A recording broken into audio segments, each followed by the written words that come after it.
मुख्यमंत्री नायब सिंह सैनी युवाओं से संवाद साध रहे हैं। सीधे पंचकुला लिए चलते हैं आपको। जो एक्सीलेंस सेंटर्स बनाने की बात कही थी,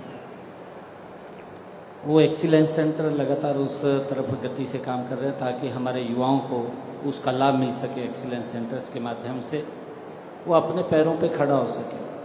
और अब मेरे लिए बड़ी ये खुशी की भी बात है कि हमने पिछले बजट के अंदर अनाउंसमेंट किया था कि हम बच्चों को, युवाओं को रिसर्च के लिए यूनिवर्सिटी को फंड देंगे। अभी फंड हमने जारी किया। पिछले दिनों हमने सभी वीसीज को बुलाया था, उस बैठक के अंदर हमने चर्चा की थी और चर्चा करके वो फंड हमने जारी किया है ताकि हमारा युवा कोई भी विषय के ऊपर वो उसको सर्च करके अपना एक उसका वो बना सके, एक अपना पहचान उसकी बना सके और पहचान बना करके उसका जहाँ भी उपयोग होगा उसका वो उपयोग कर सके। और उसको लेकर के हमने पिछले दिनों इसको जारी किया है। और अन्य इंफ्रास्ट्रक्चर को लेकर के भी, क्योंकि जैसे आपने यूनिवर्सिटी हॉर्टिकल्चर की बात की है, उसके ऊपर भी गति से काम चल रहा है। पिछले दिनों आदरणीय प्रधानमंत्री मोदी जी ने उसका शिलान्यास किया था और अपने समय के अंदर वो बन करके तैयार हो जाएगी। और उसको लेकर के हमने अलग अलग उसके सेंटर्स भी बनाए हैं। जो हॉर्टिकल्चर यूनिवर्सिटी है उसके एक हमारा जज्जर के अंदर बना है, एक हमारा यहीं अम्बाला में बना है, उसका रीजनल सेंटर हमने बनाए हैं। और उसके साथ साथ हमने हॉर्टिकल्चर को लेकर के कुछ क्लस्टर्स भी बनाए हैं। क्लस्टर्स मीन हमने गुआवा का एक क्लस्टर बनाया है, हमारा किन्नू का सिरसा के अंदर क्लस्टर है, स्ट्रॉबेरी का है, हमारा एक जो लीची का है। अलग अलग उसको लेकर के वो भी उसके ऊपर गति से काम चल रहा है ताकि हमारे किसान की भी पैदावार बढ़े, उसको लाभकारी मूल्य मिले। और इन संस्थानों के माध्यम से हमारा आने वाली जनरेशन वो अत्याधुनिक तरीके से अपने रोजगार को आगे बढ़ा सके, उसको लेकर के सरकार काम कर रही है। और लगातार हम इसकी तरफ ध्यान है, मजबूती से इसको आगे बढ़ाने का हम काम कर रहे हैं। दीपिका जी, धन्यवाद। Thank you. बहुत बहुत आभार मुख्यमंत्री महोदय। सचमुच दीपिका के मन में जो संशय था, जो प्रश्न थे, आपने बहुत सटीक उनके जवाब दिए सर। विधि आईजीयू रेवाड़ी से हमारे साथ हैं। विधि, आपको भी अवसर मिल रहा है अपनी बात कहने का और माननीय मुख्यमंत्री महोदय से कुछ पूछने का। विधि,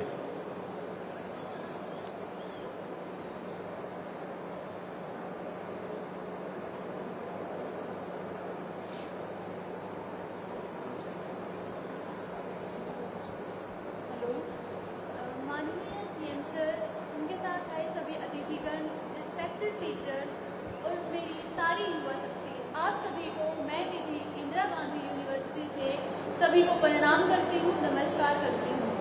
सर, मेरे दो सुझाव हैं। पहला ये है कि ये जो हमारा कैंप यहाँ पे लगाया जा रहा है, ये यूनिवर्सिटी लेवल पे भी लगाया जाए और उसमें जो ऑर्गेनाइजिंग कमेटी और जो कोऑर्डिनेटिंग कमेटी हो वो स्टूडेंट्स से ही बनाई जाए ताकि उनकी लीडरशिप क्वालिटी बेहतर आए सामने। और दूसरा ये है सर कि मतलब यूनिवर्सिटीज में या कॉलेज में ऐसे सेशन या ऐसी क्लासेस भी कराई जाए जिसमें बच्चों की स्किल्स में इम्प्रूवमेंट हो। क्योंकि ये ना हो कि जो बच्चे ऑलरेडी यूनिवर्सिटी में अपने मतलब पैसे दे रहे हैं उनको स्किल्स इम्प्रूवमेंट के लिए कहीं बाहर ऑनलाइन कोर्सेज ना करने पड़े।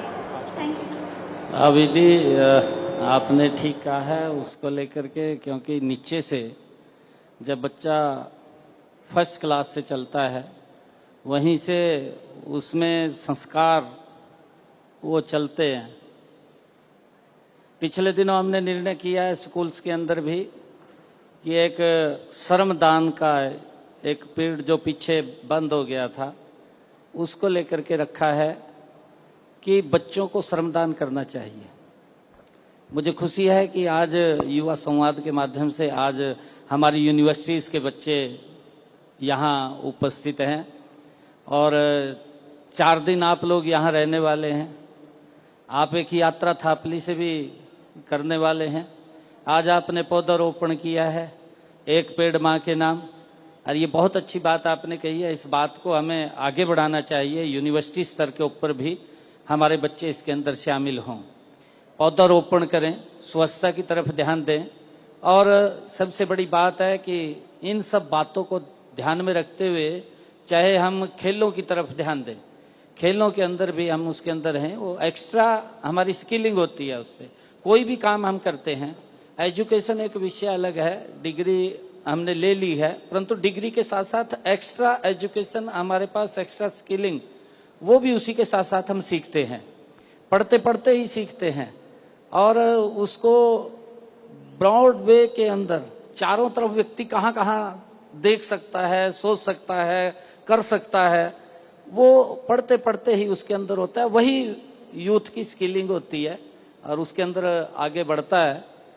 ये जो कार्यक्रम चला है, मैं कहना चाहूँगा जो हमारे ऑर्गेनाइजर हैं कि इसको और आगे बढ़ा करके यूनिवर्सिटी कॉलेज स्तर के ऊपर भी इसको ले जा सकें, जिससे कि बच्चों का एक इससे उनको नई तकनीक और नई ऊर्जा के साथ उनको काम करने का अवसर मिलता है। ऐसे जब विजिट होते हैं उसके अंदर, जैसे आज पौधारोपण किया है, हमें इन्वायरमेंट के प्रति ये जागरूक होते हैं। आदरणीय प्रधानमंत्री जी भी इस बात को लेकर के बोलते हैं कि हमें एक पेड़ माँ के नाम लगाना चाहिए, और उसमें आज पौधारोपण भी आप सब ने किया है।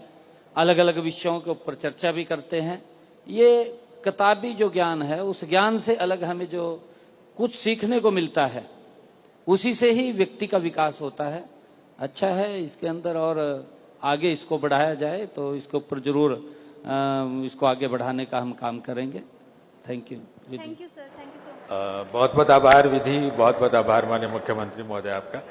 इनके बाद आलोक हैं CUH महेंद्रगढ़ से। आलोक।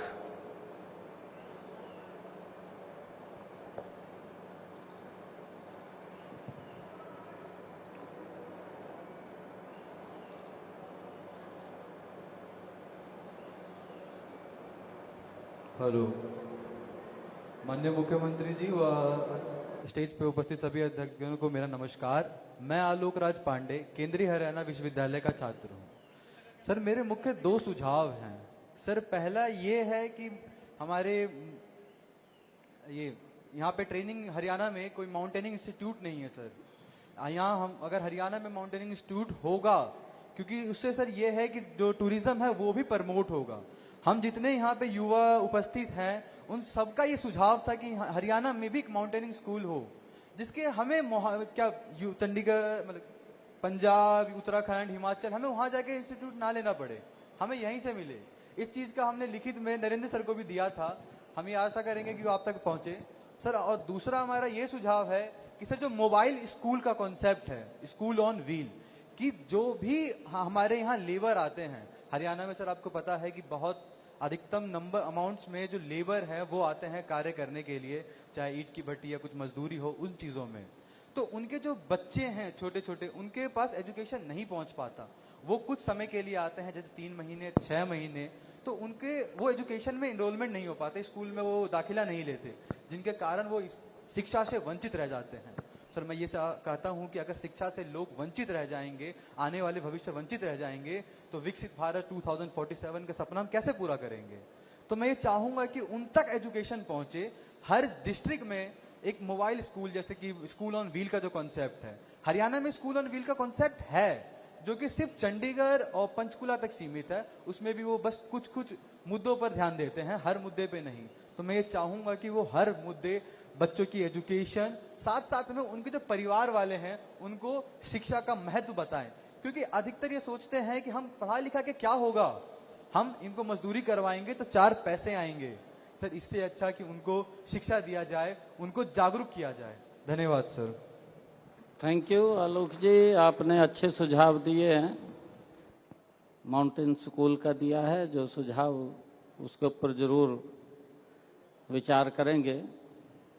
और दूसरा, आपने जो हमारे ऐसे बच्चे हैं, आपने जो कहा है कि वो शिक्षा से वंचित रह जाते हैं, सरकार वैसे इसकी तरफ पूरी गंभीरता से ध्यान भी रखती है और काम भी कर रही है कि जीरो ड्रॉप आउट, उसके ऊपर हमारी सरकार काम कर रही है। एक भी बच्चा, यहाँ तक कि हम ट्रैकिंग करते हैं, जिस बच्चे ने पहली में एडमिशन लिया है, पहली से लेकर के 5वीं तक वो कहाँ है उसको पूरी ट्रैकिंग रखते हैं।